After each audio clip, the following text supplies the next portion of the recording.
एक बहू का पुनर्विवाह, सास की दिल छू लेने वाली कहानी। अम्मा जी, ये हम क्या सही सुने हैं? आप बहुरिया के दूसरे ब्याह की सोच रही हैं? दूर की चाची आई हुई थी।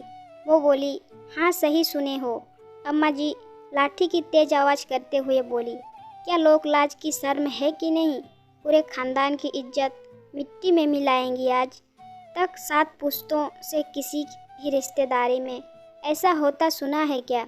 वो बेचारी बिंदु तो 16 साल की विधवा हो गई थी, ना ही कोई बच्चा था, फिर भी पूरा जीवन ऐसे ही हंसी खुशी गुजार रही है। बहुरिया के तो एक छोरी है, लोग क्या सोचेंगे? क्या बोली तू अनीता? लोक लाज गई चूल्हे में। बिंदु हंसी खुशी जीवन गुजार रही है, ये तू कैसे जानती है? कभी उसके पास बैठकर प्यार से बात कर, उसके सर पर हाथ फिरा कर, उसे गले लगाकर पूछना, फपक पड़ेगी। उसका दुख उसके आँखों में बह आएगा। इंसान है ही ऐसा, दूसरों को देखकर झूठी हंसी दिखानी पड़ती है। उसे रात को नींद भी नहीं आती होगी। मेरी रानी को मैंने देखा कैसे रात को बिट्टी को सुलाने के बाद मेरे संतोष की फ़ोटो सीने से चिपकाए सिसकियाँ भरती है। पूरा दिन तो घर के काम, बिट्टी की देखभाल में उसके साथ भागदौड़ में निकल जाते हैं, पर ये रात काटे नहीं कटती। जब कोई पास नहीं होता, मैं भी दिमाग की मरीज उसके पास नहीं सो सकती। मेरी खांसी से पूरी रात खराब हो जाएगी बेचारे की। जब भी करवा चौथ, तीज, छठ या कोई भी त्यौहार आता है तो कैसे खुद को उनसे अलग कर देती है कि कोई ये न कह दे कि ये विधवा है। इसका शुभ कामों में आगे आना ठीक नहीं। जब तक मेरी पूजा नहीं हो जाती, मेरे सामने भी नहीं आती, चाहे मैं कितना जिद कर लूं। मेरे संतोष ने भी तो उसे पलकों पर रखा। ऐसा प्यार करने वाला पति मिलना मुश्किल है, पर किस्मत को तो कुछ और ही मंजूर था। चला गया हम सबको छोड़कर। बेचारी मेरी रानी की उम्र ही क्या है, 24 साल। उसका दुख देखा नहीं जाता। डेंगू बीमारी ही ऐसी है अम्मा जी। 2 दिन में तो बेचारे मुन्ने में कुछ नहीं। वो सब तो ठीक है, पर आपको क्या लगता है, क्या बहुरिया के लिए कोई कुंवारा लड़का मिलेगा? वो भी शादीशुदा ही होगा और 2-4 बच्चों का बाप। आपको लगता है वो बिट्टुआ जैसा ख्याल रख पाएगा बहुरिया का? बहुत बुरी है दुनिया। एक विधवा को अच्छा आदमी मिलना नामुमकिन है।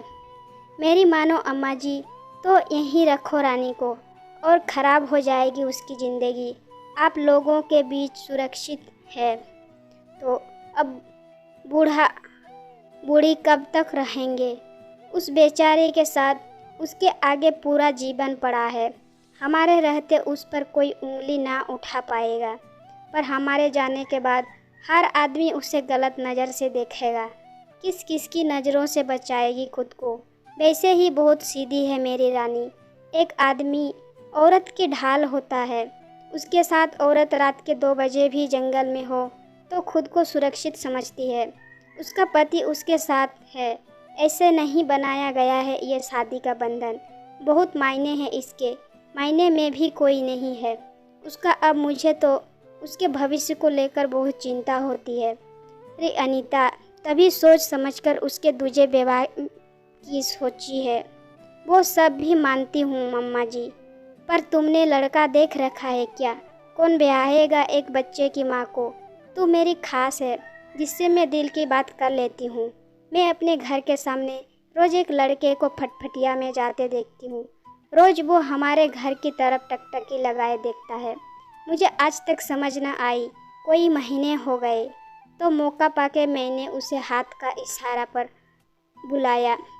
उस समय रानी बिट्टी को स्कूल से लेने गई थी।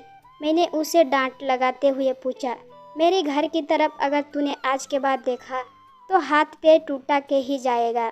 आज देख रहा है, कल को चोरी करने आएगा झुंड लेकर।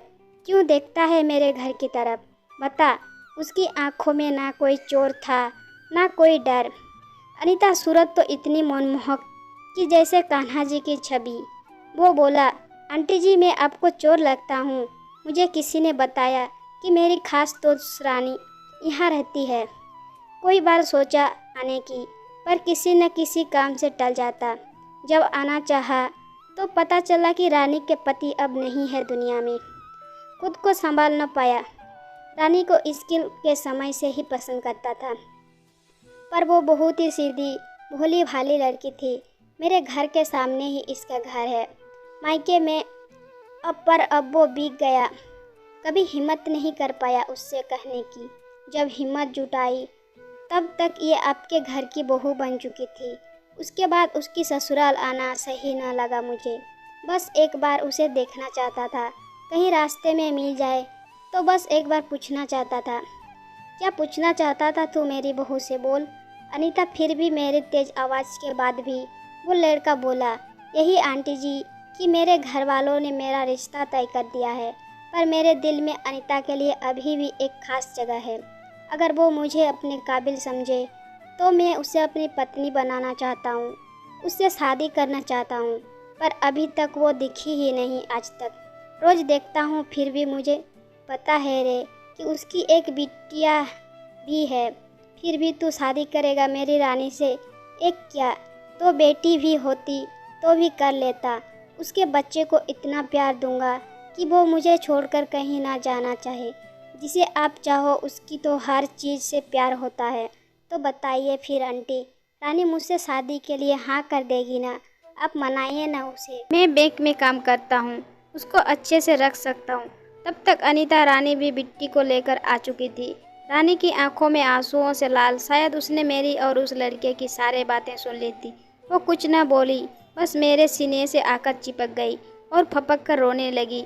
उस लड़के की आंखों भी नम थी। वो बस रोते चेहरे को ही देखे जा रहा था। मैंने रानी से पूछा, ब्याह करेगी इससे? उसने बस इतना कहा, इनको नहीं भूल सकती अम्मा जी। रानी, मैं तुम्हें अपने पति को भूलने को नहीं कह रहा, बस तुम्हारे दुख को थोड़ा कम करना चाहती हूँ। रानी कुछ ना बोली। फिर मैंने सोचा, अनीता के इससे ज़्यादा प्यार करने वाला लड़का मेरे अनीता को नहीं मिल सकता। फिर मैंने किसी की परवाह नहीं की। मैं अपनी रानी को इस छोरे से ब्याह कर ही रहूँगी। बस अम्मा जी सास हो तो तुम्हारी जैसा।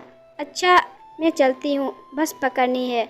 आज अम्मा जी तो नहीं है, पर वो अपनी बहुरिया के दुख भरे जीवन को सुख में बदल गई है।